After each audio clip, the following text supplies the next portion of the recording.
एक मंदिर के बाहर एक भिखारी बैठकर लोगों से भीख मांग रहा था। वो बहुत भूखा था और बहुत देर से वहीं पर बैठा हुआ था, पर उसे कोई भी भीख नहीं मिल रही थी। भगवान के नाम पर कुछ दे दो, 2 दिन से कुछ नहीं खाया बाबू।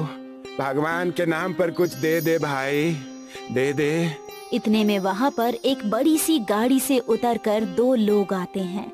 वो दोनों दोस्त होते हैं।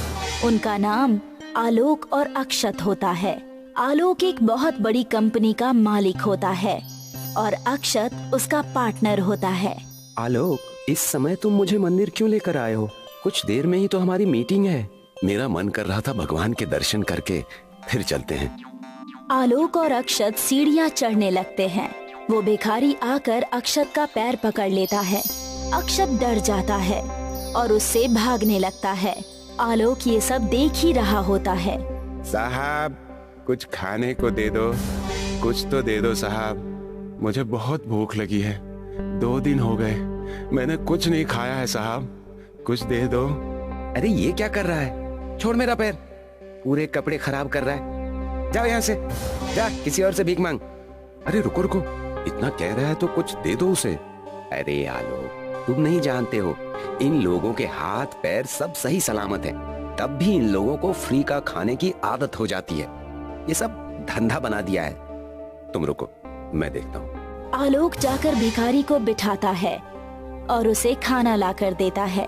भूखे की तरह भिखारी सारा खाना खा जाता है। फिर आलोक उससे पूछता है, क्यों भाई, तुम्हें ऐसे लोगों से भीख मांगने में अच्छा लगता है क्या? तुम्हारे हाथ पैर सब सही सलामत हैं, तो तुम कोई भी काम करके अपना पेट पाल सकते हो। हाँ साहब, पहले मेरे समोसे बेचने की दुकान थी, उससे मेरा जीवन चल जाता था।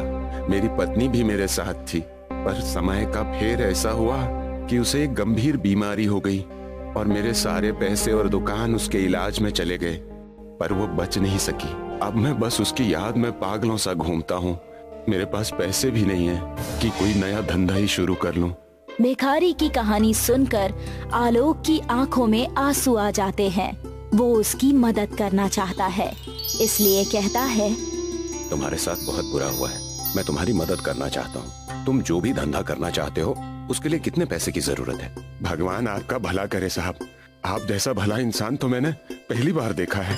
मैं अपना खाने का स्टॉल शुरू करना चाहता हूँ। ठीक है, क्या बनाओगे तुम? समोसे की दुकान तो बहुत है, इस शहर में तुम कुछ अलग करो। मैं तुम्हें पैसे दूंगा, जब तुम्हारी दुकान चलने लगेगी तब मुझे वापस कर देना। मैं मिसल पाव की दुकान शुरू करना चाहता हूँ। मेरी पत्नी को भी मिसल पाव बहुत पसंद था और मैं बहुत अच्छे मिसल पाव बनाता हूँ। ठीक है, तुम चलो हमारे साथ। आलोक और अक्षत उस भिखारी को अपने साथ लेकर आते हैं और फिर उसके लिए एक ठेला और सारा सामान खरीदते हैं। उस पर वो दमदार मटका मिसल पाव के नाम से मिसल पाव बेचना शुरू कर देता है। वो अपना ठेला आलोक और अक्षत के ऑफिस के नीचे ही लगाता है। आइए आइए आइए आइए और खाइए महाराष्ट्र का स्पेशल मटका मिसल पाव। एक बार खाएंगे तो बार बार आएंगे। आइए आइए। मटका मिसल पाव वहाँ के लोगों के लिए एक नई डिश होती है, इसलिए उस भिखारी के ठेले पर अच्छी खासी भीड़ जम जाती है। बहुत सारे लोग आते हैं और उसके मिसल पाव बड़े चाव से खाते हैं। आलोक और अक्षत के ऑफिस के सभी लोगों का ये रोज का रूटीन बन जाता है। सभी के बीच उसकी मटका मिसल पाव की चर्चा होती है। ओ भाई, तूने नीचे ठेले से वो नई तरह की डिश खाई? मैंने तो आज तक ऐसा कुछ नहीं खाया था। हाँ भाई, वो महाराष्ट्र की फेमस डिश है, मुझे तो बहुत पसंद आई और मैं अपने परिवार वालों के लिए भी पैक करा कर ले गया था। मैं जब महाराष्ट्र में रहता था तब वहाँ पर मिलती थी। घर की यादें ताजा हो गई। एक दिन विदेश से एक बहुत बड़ा क्लाइंट आलोक के ऑफिस में आया होता है।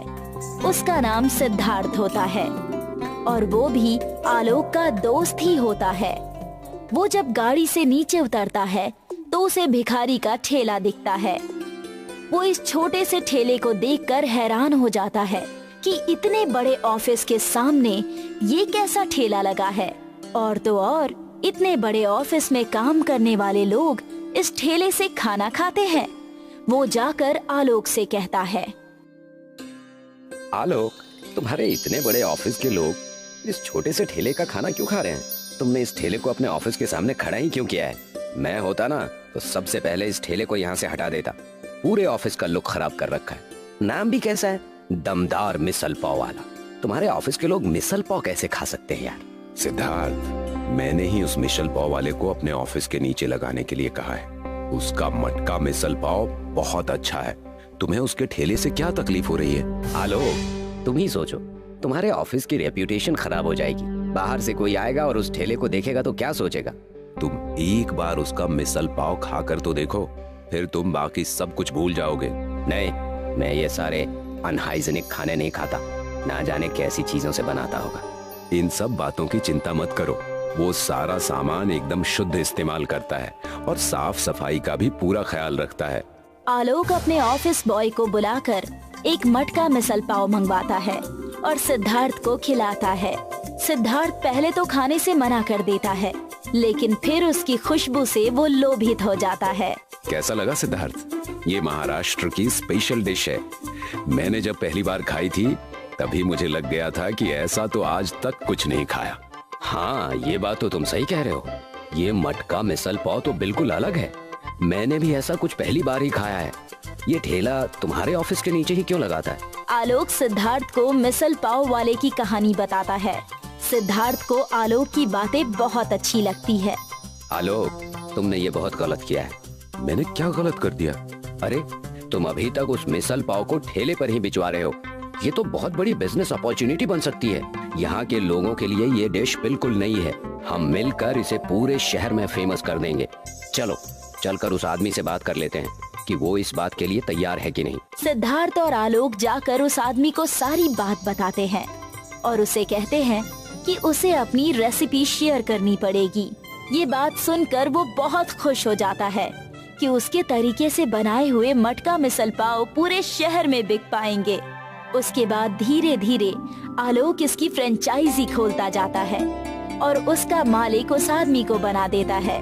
उसकी फ्रेंचाइजी बहुत अच्छी चलती है और पूरे शहर में दमदार मटका मिसल पाव के नाम से बहुत सारी दुकानें खुल जाती है और पूरे शहर में मटका मिसल पाव फेमस हो जाता है।